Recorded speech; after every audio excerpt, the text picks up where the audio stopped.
Title से तो पता चल ही गया होगा कि आज का टॉपिक क्या होने वाला है। तो मैं आपसे एक क्वेश्चन पूछता हूँ। लोगों को सबसे ज़्यादा और सबसे जल्दी क्या चीज़ डिस्ट्रॉय करती है? सोचो, टाइम लो और बताओ। या तो वो हार्ट ब्रेक हो सकता है, या फिर वो फेलियर हो सकता है, या फिर लोनलीनेस हो सकती है। पर एक चीज़ और है, कुछ लोगों को उस चीज़ का लेट रियलाइज़ होता है कि ये चीज़ उनको डिस्ट्रॉय भी कर सकती है।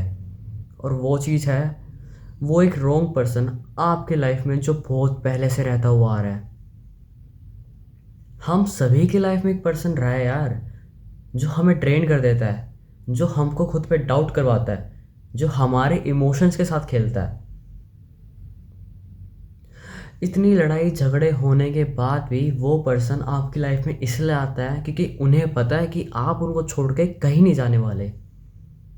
और अब आप एडमिट ना करो मेरी बात, जो मैं अब आपको कहने जा रहा हूँ। बहुत से लोग टॉक्सिक रिलेशनशिप या फिर किसी फ्रेंडशिप में इसलिए रुकते हैं क्योंकि आपको उन्हें छोड़ना बहुत मुश्किल है।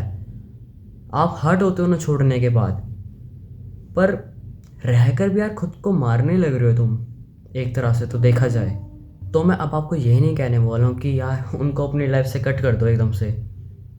ये रियलिस्टिक नहीं होगा। मैं आपको कुछ वे बताने जा रहा हूँ कि आप इन जैसे लोगों को हैंडल कैसे कर सकते हो। अगर आप सच में अपने फ्यूचर की रिस्पेक्ट करते हो ना, तो जो मैं आपको 7 वेज बताने जा रहा हूँ ना, उसको ध्यान से सुन लेना। तो स्टार्ट करते हैं। सबसे पहला वे, दी ग्रे रॉक स्ट्रेटजी। अगर आप उन लोगों की पावर आपके ऊपर से डिस्ट्रॉय करना चाहते हो ना, तो सबसे पहला रूल, रिएक्ट करना बंद कर दो। उनको एक्सप्लेन करना बंद कर दो, खुद को डिफेंड करना बंद कर दो, और खुद को प्रूव भी करना बंद कर दो उनके सामने। यार उनको बंद कर दो फीड करना रिएक्ट कर करके। वो तुमको गुस्से में देखना चाहते हैं, वो तुमको कंफ्यूज देखना चाहते हैं, वो चाहते हैं कि आप उनकी बातों से ट्रिगर्ड होने लगो, वो चाहते हैं कि आप उनकी बातों से इमोशनल हो जाओ। क्योंकि जब तुम रिएक्ट करते हो ना, तो उनको मौका मिल जाता है सिचुएशन को संभालने का। बट जब तुम काम रहते हो, उनसे शॉर्ट सेंटेंसेस में बात करते हो, और उनके ड्रामे में भी इतना एंगेज नहीं होते हो, तो वो ऑक्सीजन को लूज़ करने लगते हैं। और मेरी खुद की ऑब्जर्विंग ये है कि कुछ लोग आपसे इसलिए नहीं लड़ते हैं कि वो सही है, वो आपसे इसलिए लड़ते हैं कि वो आपके ऊपर से कंट्रोल लूज ना कर दे। ऐसे भी होते हैं लोग। और हाँ, आपका साइलेंस कोई आपकी वीकनेस नहीं है, वो आपकी एक स्ट्रेटजी है। सेकंड है सेलेक्टिव साइलेंस। अब मेरी बात ध्यान से सुनो। हर एक इंसल्ट को तुम्हारे कमबैक की ज़रूरत नहीं है। हर एक आर्गुमेंट को तुम्हारे एक्सप्लेनेशन की ज़रूरत नहीं है। और हर एक क्वेश्चन को तुम्हारा आंसर डिज़र्व नहीं करता है। तुम जीतना चाहते हो ना, तो उनको टेंशन देनी बंद कर दो। और जिस मोमेंट जब तुम उन टॉक्सिक लोगों को अपनी एनर्जी देना बंद कर दोगे ना, तो उनके पास कोई फ्यूल ही नहीं बचेगा आपके ऊपर अटैक करने को।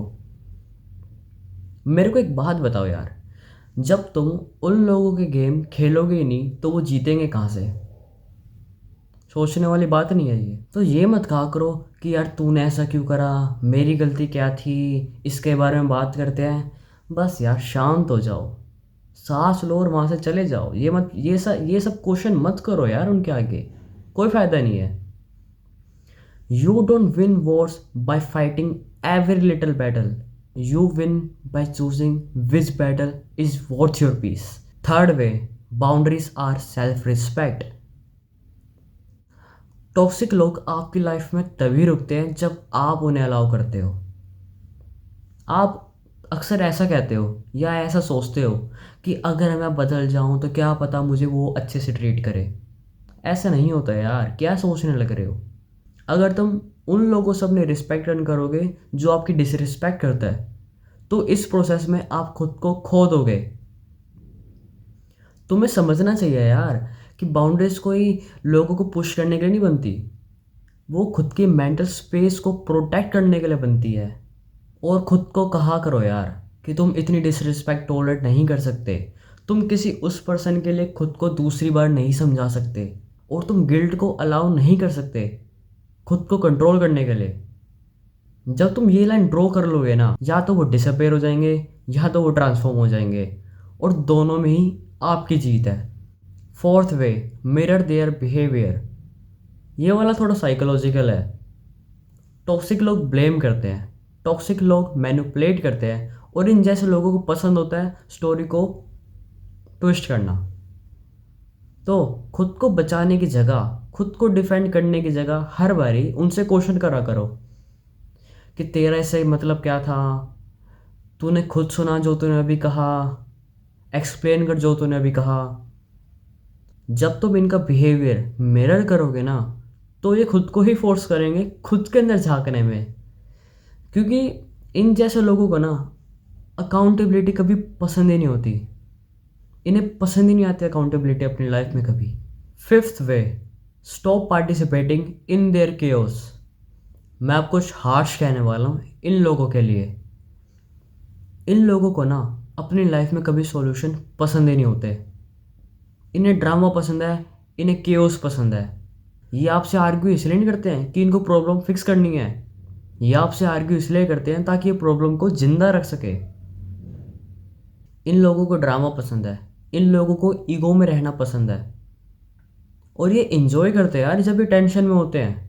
और जब ये तुमसे लड़े ना, जब ये तुम्हें कोशिश करे ब्लेम करने की, और जब ये विक्टिम कार्ड खेले तुमसे, तो इन्हें साफ साफ कह देना कि मैं तो तब बात करूँगा जब तू शांत होगा। यार तुम खुद सोचो ना, तुम उस पर्सन के साथ चेस खेल ही नहीं सकते जो आपके साथ बॉक्सिंग करना चाहता है। तो उस टाइम पे उससे कुछ भी बात करो बेकार ही है, कुछ भी क्वेश्चन पूछो बेकार ही है। Sixth, emotional detachment. सबसे पावरफुल मूव, अपने इमोशंस को ही डिटैच कर लो। क्योंकि इन जैसे लोगों को पता है, ये आपको जानते हैं कि आपको कहाँ से हर्ट कर सकते हैं। आपकी फीलिंग्स हो गई, आपके फियर हो गए, या फिर आपकी इनसिक्योरिटी, आपकी अटैचमेंट भी हो सकती है वो। पर जिस सेकंड आप बंद कर दोगे ना इन जैसे लोगों की केयर करना, तो ये सारी पावर लूज कर देंगे यार। खुद को कहो यार कि आपको कंट्रोल नहीं कर सकते, इनके ओपिनियन आपको डिफाइन नहीं कर सकते, इनका अप्रूवल आपकी वर्थ डिसाइड नहीं कर सकता।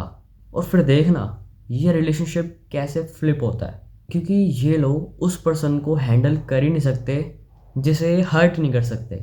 सेवंथ वे, एग्जिट विदाउट अनाउंसमेंट। सबसे पावरफुल मूव है ये कि बिना बताए निकल जाओ उनकी लाइफ से। कोई वार्निंग नहीं, कोई ड्रामा नहीं, और कोई एक्सप्लेनेशन भी नहीं आपके डिसीजन को लेकर। बस एक दिन उनकी लाइफ से निकल जाओ और पीछे मुड़ के मत देखना। फिर मत करना उनको फिर से अनब्लॉक, मत करना उनको फिर से टेक्स्ट, और मत करना उनसे बात सब कुछ फिर से ठीक करने की। तुम ऑलरेडी बहुत ज़्यादा चांस दे चुके हो ना यार। तुम्हें क्लोजर की ज़रूरत नहीं है, तुमको उनके अपोलॉजी की ज़रूरत नहीं है, तुमको उनके अंडरस्टैंडिंग की ज़रूरत नहीं है। क्योंकि तुम्हारी पीस ज़्यादा इंपॉर्टेंट है यार उनकी फीलिंग से।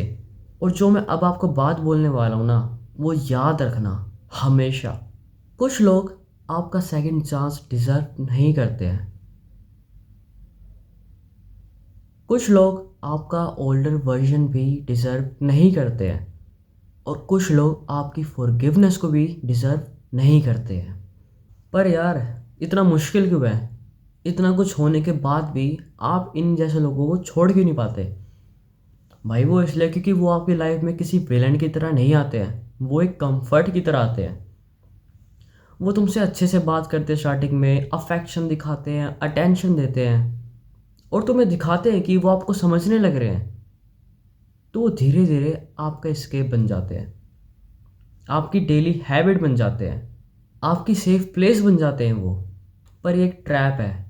अटैचमेंट कोई प्यार नहीं है, डिपेंडेंसी कोई कनेक्शन नहीं है। Sometimes the person you think you need the most is the one destroying you silently. But अगर कोई रिश्तेदारी में ऐसा निकल जाए, अगर कोई पड़ोस में ऐसा निकल जाए, अगर आपका सबसे बेस्ट फ्रेंड ऐसा निकल जाए, तब क्या करें? आप किसी फैमिली मेम्बर को या फिर किसी रिश्तेदार या किसी पड़ोसी को कट तो कर नहीं सकते, और किसी दोस्त को ब्लॉक तो कर नहीं सकते। मतलब आप भाग नहीं सकते हर बारी, तो फिर करे क्या? इसका भी सिंपल है, इमोशनली डिस्टेंस बनाओ, उनसे डीप सीक्रेट शेयर करना बंद कर दो। उन लोगों से बात भी कम करा करो फिर, और उनसे एक्सपेक्ट भी करना बंद कर दो आपके लिए रिस्पेक्ट। मैं आपसे लास्ट बात कहने वाला हूँ अब। आप हील नहीं हो सकते इन लोगों को फिक्स कर करके। आप हील तब होगे जब आप उस पार्ट को हील करोगे जिस पार्ट ने इन जैसे लोगों को अंदर आने दिया। और ये कोई रिवेंज नहीं है, ये एवोल्यूशन है। Sometime the most powerful act of self love is choosing peace over attachment. क्योंकि यार तुम भी अच्छे लोग डिजर्व करते हो अपनी लाइफ में, जो तुम्हारे इमोशंस को समझे, जो तुम्हारी वर्थ को समझे, जो तुम्हें ट्रीट करे रिस्पेक्ट के साथ। Change your circle and you change your future. And मेरी बात ध्यान में रखना अब, हमेशा जब तुम बंद कर दोगे ना इन लोगों को तुम्हारे इमोशंस कंट्रोल करने से, तो तुम अनस्टॉपेबल बन जाओगे।